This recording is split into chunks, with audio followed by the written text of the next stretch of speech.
oh, I'm not working with you guys until you stop investigating me. Seriously, how big of a freaking baby is this douchebag? Dyze in your house. Exclusively on East Coast Radio. The views and opinions expressed on this podcast are that of my own and are not of my employer.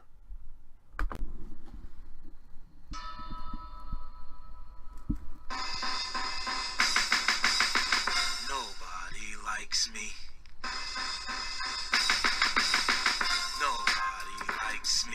But that's okay, cause I don't like y'all anyway.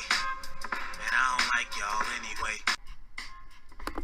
We have until November of 2020 to get our act together as a country, as a nation, to correct this injustice.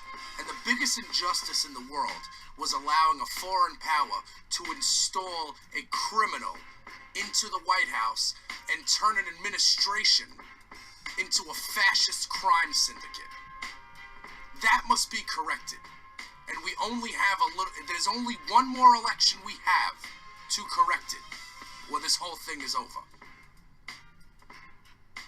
If you don't know what Staten Island is, it's like New York's abortion that lived. I never met any of the founding fathers, but I'm sure if they were listening to East Coast Radio right now and brand new episodes of Dyze in your house, they would agree with the sentiment. And you can follow us on Twitter at East Coast Radio. Get us on Patreon at East Coast Radio. Vote. Blue Wave 2020. Let's make it happen. East Coast Radio for the least heard voices. Every weekend. We here on East Coast Radio are trying to fight the rising tide of fascism. The noun fascism is usually defined as a governmental system led by a dictator having complete power, forcibly suppressing opposition and criticism, regimenting all industry, commerce, etc., and emphasizing an aggressive nationalism and often racism. Yeah, we don't want any of that in America. So we gotta stop it. We gotta put out the fire now. Staten Island boys are no joke. As liberals, not even as liberals, as Americans, as patriots, as people that like democracy. The only thing we can do right now to fix our country is use our weapons. And our weapons are our voices, our handmade signs, and social media. Get the message out there. Voting. Voting is key. Elections have consequences. If you don't know what Staten Island is, it's like New York's abortion that lived. Representing Staten Island. These Staten Island boys are no joke.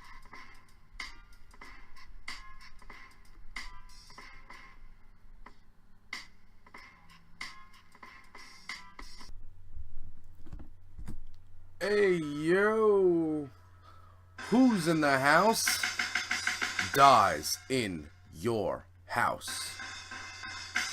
What is the word, peeps? What goes on? It is the weekend, Memorial Day weekend, and we are back here on East Coast Radio with another action-packed edition of Dyze in your house. What is Dyze in your house? Well, it's a vehicle to help you go vote, because this country is slowly turning into a fascist state, and we don't want that to happen. Alexa, what is fascism? The noun fascism is usually defined as a governmental system led by a dictator having complete power, forcibly suppressing opposition and criticism, regimenting all industry, commerce, etc., and emphasizing an aggressive nationalism and often racism. We are not interested in any of that here in America. What we believe in America is democracy, freedom, and elections, and that's what we do. And we go out and we vote. And listen, last time, we kind of let a foreign government get involved. And we got to make sure that that doesn't happen this time. And we got to do everything in our power. And if Congress isn't going to do anything, because the Republicans block everything, if Mitch McConnell isn't going to do anything because he's a chicken neck loser, then the only thing that's in our power is to vote in droves.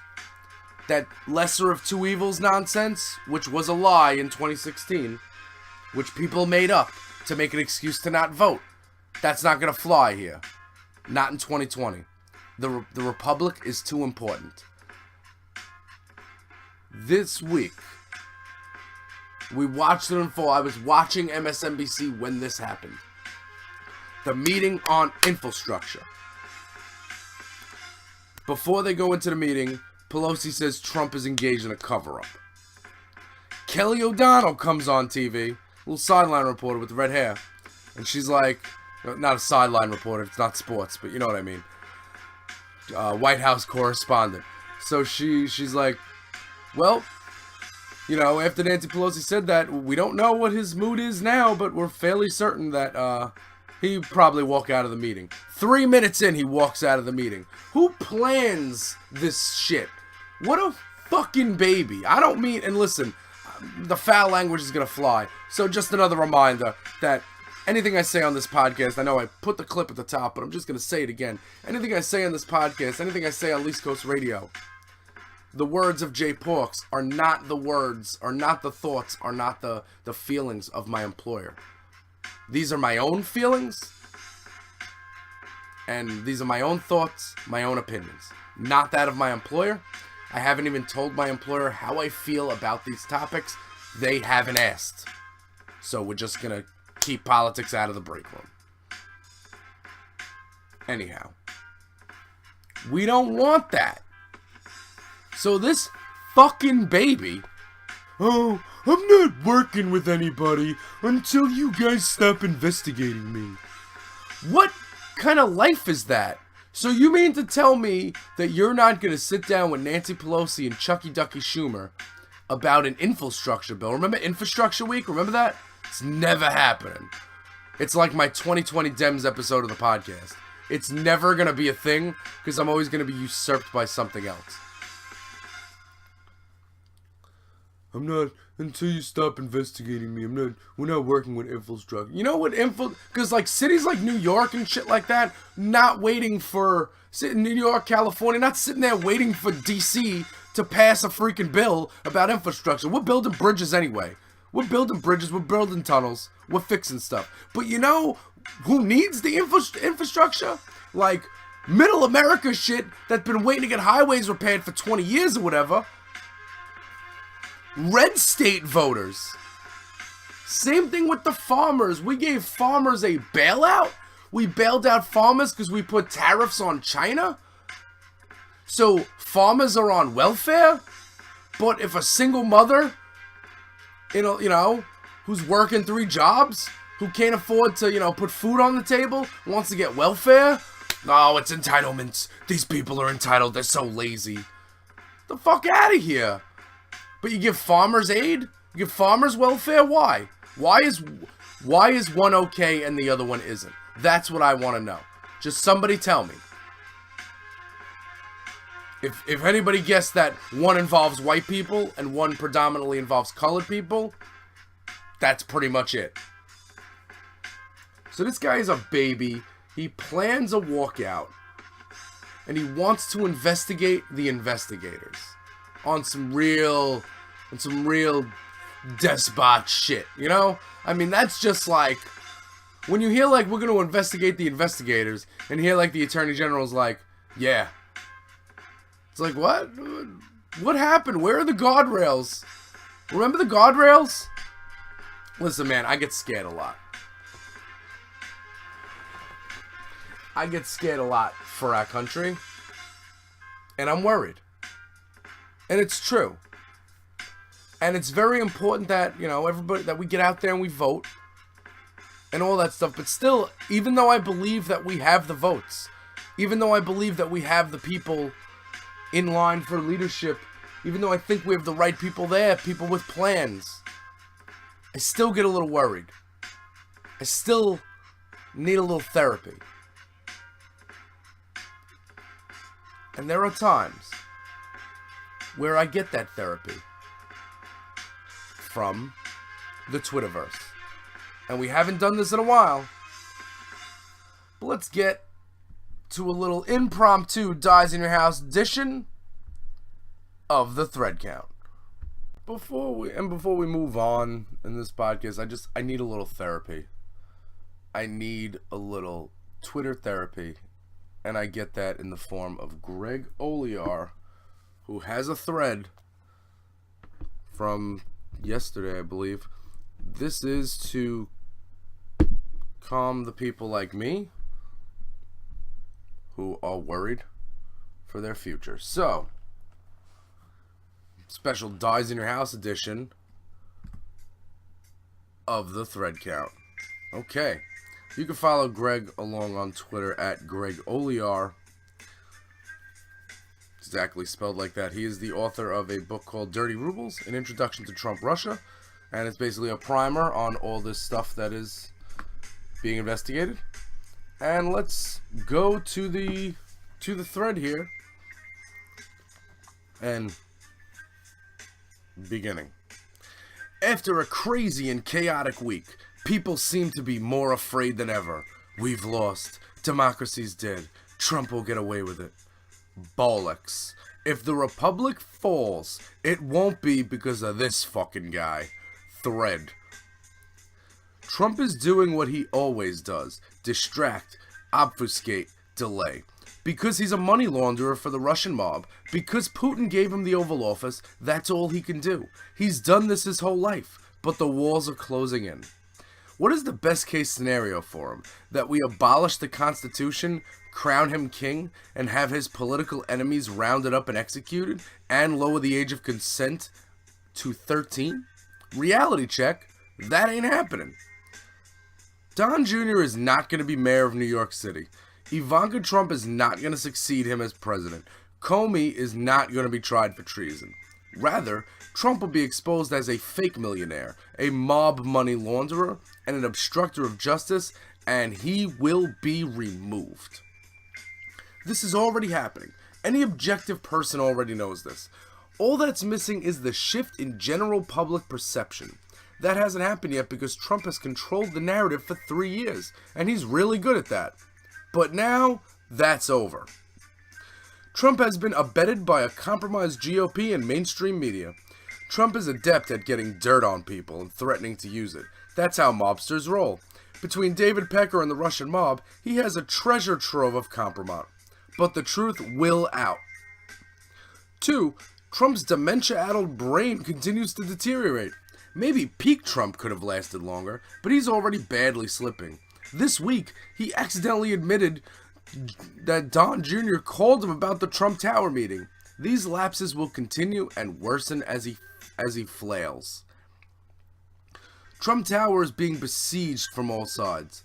Barr broke the law, Mnuchin broke the law, Don McGahn broke the law, Kushner broke the law, Don Jr. broke the law. We can arrest them whenever we like, and if we have to, we will. Julian Assange, a Russian cutout and a key figure in Trump Russia, just had the book thrown at him. Trump's corruption is evidenced this week in the Cork indictment and the Saudi arms deal. It doesn't take a brain surgeon to see what's happening. And for a bad example of a brain surgeon, this is where you show a picture of Ben Carson. The judicial branch remains independent. The guardrails are working. Pelosi and Nadler et al. Are trying to lay this out meticulously, albeit at a frustratingly deliberate pace. Trump's record in the courts is laughable, a joke. He is losing and will continue to lose. Mueller will appear, one way or another. A televised opening statement and then a closed committee? Not ideal, but likely enough to alter the balance. We have not heard from Mueller in 2 years. Let him speak. For 3 years, this has played out like a yo-yo. When it appears Trump has won the day or things are going badly on the side of justice, the yo-yo snaps taunt and whips his way back. We are at one of those moments now. Take heart, my friends. The sacrifices of our forefathers, which we honor this Memorial Day weekend, were not in vain. Trump is losing, and he will continue to lose until he is removed. We shall prevail. And, yeah. So that's Greg Olear. You could follow Greg on Twitter at Greg Olear. Go on Amazon or go to your local bookstore and buy his book, Dirty Rubles, An Introduction to Trump Russia. And that's, again, I need to look at stuff like that when I'm down in the dumps, when I'm thinking about where our country is actually going right now, as we switch the background music back up to our regularly scheduled stuff. Dyze in your house. Sometimes things are just going so badly that I need to say, okay. Like, listen, I know social media is, like, not the best place to get news. I'm not considering me going to Twitter and reading Greg Oliar's thread. That's not really me getting my news there. That's me getting therapy. That's me getting help. That's me getting someone to talk to. Because at the end of the day, I mean, there's several reasons in my life why, in certain instances, there are places where I've been like a pariah.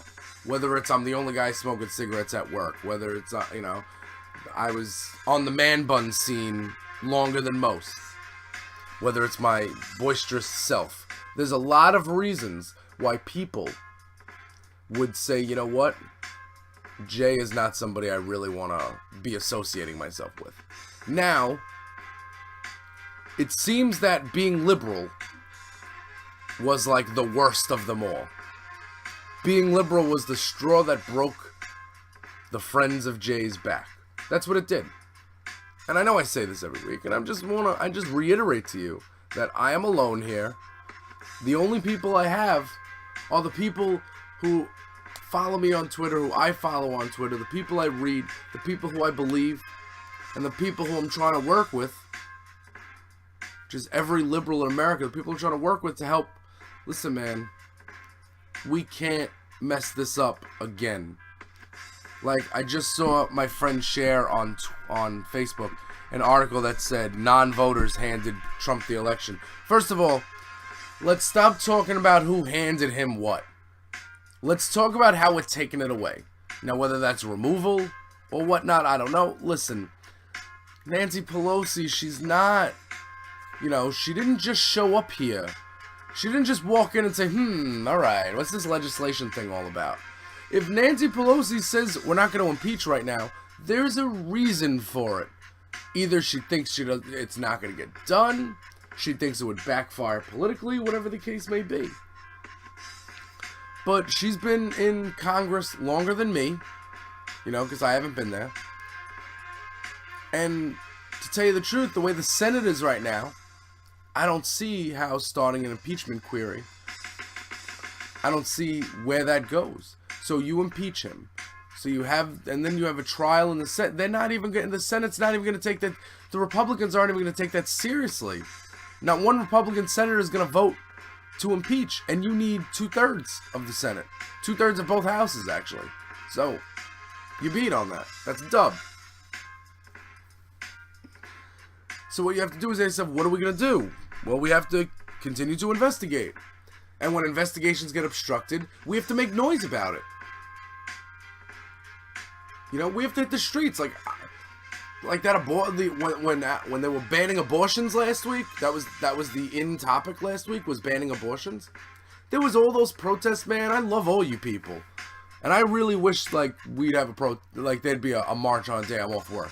Because now I'm in that retail game and I'm in seasonal and I can't even, I can't take off work, And that's another thing. That's a problem with growing up in this generation. Now, I'm not saying back in the day stuff was easy, but back in the day you see all those people protesting and, marching, and Million Man March and all that stuff like that, and March on Washington, and you see all this stuff and you're like, that's cool, but all of us really can't afford to not go to work for a day right now. Like, if I want to go protest the Mueller findings, being redacted, I have to decide, do I want to pay a bill this week? Or do I want to protest? Now, I'd like to do both, but society doesn't allow me to. Because of stagnant wages. And that's been a thing over time. Because over time, who do they try to take power away from? Not the rich people.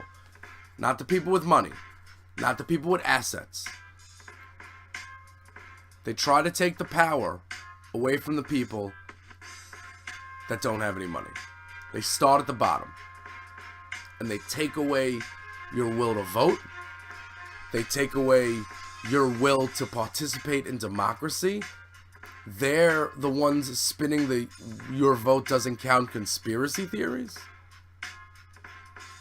And your vote does count. And we all need to go vote. And it's not even a game. Like, there are a lot of Dems out there running right now. And we are going to talk on this podcast about these Dems who are running. We're going to get in depth about all of them, all the ones that matter. Right now, here's what you need to know. Old white men are leading the polls.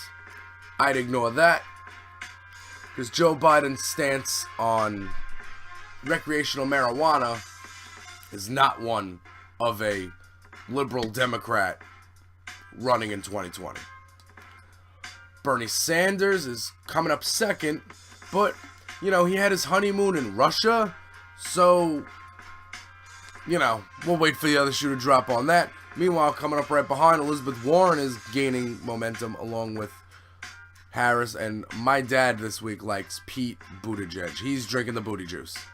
Listen, booty juice he says some good things. And, like, my argument is he's young and inexperienced in office, and then, you know, we got Trump. So if that's my only argument, then I'm having trouble making it. So what I really need to do is, I know there's some stuff going on, that not hit pieces, but there's stuff going on in the town he's mayor of that he did that wasn't so good. And it's almost like that, you know, Kamala's a cop and she locked up black mothers. It's not actually, I mean, that may have happened, but not in the way that you're putting it. Like, if you're a bad mother and you get thrown in jail, that's different from, like, if you're endangering a child. But again, listen, I'm looking at what do these people have to say. And every week, Elizabeth Warren is adding notches in her belt, adding sensible policies. Her slogan is, I have a plan. Because she has a plan. And I just think that, not necessarily, like, I'm not saying, hey, everybody, you need to support Elizabeth Warren. No, man. We're all gonna go through this journey, this 2020 Democrats journey together. But my thing is that, just read them on paper. Don't, like, because, you know, electability. Don't listen to anyone talk. Read what Elizabeth Warren is proposing on paper. Read the bullet points of it. And then you tell me. Like, because all that stuff works for everybody. We need, like, we can't have people looking at the stock market and saying, oh, look at this economy. This economy's great. No, it's not. It's not an economy that works for everybody. And if you want to tell me that that unemployment is low and yada, yada, yada, yeah, because, I mean, if you can get in your car, turn on a little light, and now your car is a cab, and while you're driving that car around as a cab, you're renting out your house on Airbnb, yeah, all right, you got jobs, but they're not real jobs. Just because you work 24 hours a day? Just because you've turned your life into work? That's like if I went into McDonald's. Right. If you went into McDonald's and started taking the food from the counter and bringing it to people at the table when they didn't even ask for that. You know what I'm saying? And then you made money off that. Like, if you got, like, tipped for that. You're not employed by McDonald's. You're not employed by anybody. You're your own independent contractor. And if everyone's going to be a 1099, then how's that tax plan supposed to benefit people if everybody's, like, 1099ing it? Whatever, man. I mean, not whatever, but we know what to do. Like, we know what to do. We gotta organize marches. We have to vote. We have to use our weapons, man. The most dangerous ones. Handmade signs. Voices. Chants. drum circles, social media. Because we have on our hands a problem. It's been a problem. People wanted to elect a meme. People thought this would be funny. People sat out the election because they thought it was a lesser of two evils thing. First of all, because I saw that article earlier that was talking about, said non-voters handed Trump the election. No shit. No shit, Sherlock, but that person who shared the article was a non-voter who said we shouldn't have to choose between the lesser of two evils. It's not the lesser of two evils. Look at America now, and this would not be Hillary Clinton's America. Well, Hillary Clinton would have already been impeached because the Republicans controlled the House and Senate, and they're fucking crazy. But nonetheless, we would not have been here. So that's why we need to dig in. Lesser of two evils. No, it was not that. Those two people are not even close. One is a law scholar and one is a criminal. It's just, one is a first lady and one wants to be in his first daughter. It's gross, and that's just the truth of the matter in all of this. So what we have to do as Americans, as patriots, I know this is from like the soundbite, the beginning, the intro, but like, what we have to do as patriots is get out there, and vote, make sure we're involved. Have oversight over your country. This is your country. This is my country. This is our country. Democracy means we make the rules. We elect the people. Not foreign governments. Not Julian Assange and WikiLeaks. Not any of that. Not Alex Jones. We as Americans decide what goes on in our country. And 2020 is a breaking point. If we haven't already reached it. If enough people by now don't realize how important voting is, then I don't know what I'm gonna... Then the education system in this country is worse than I thought it was. Alright. Are we good? Do we got it? The Pelosi video's fake. It's all good if we follow these rules. In 2020, go vote. Dyze in your house.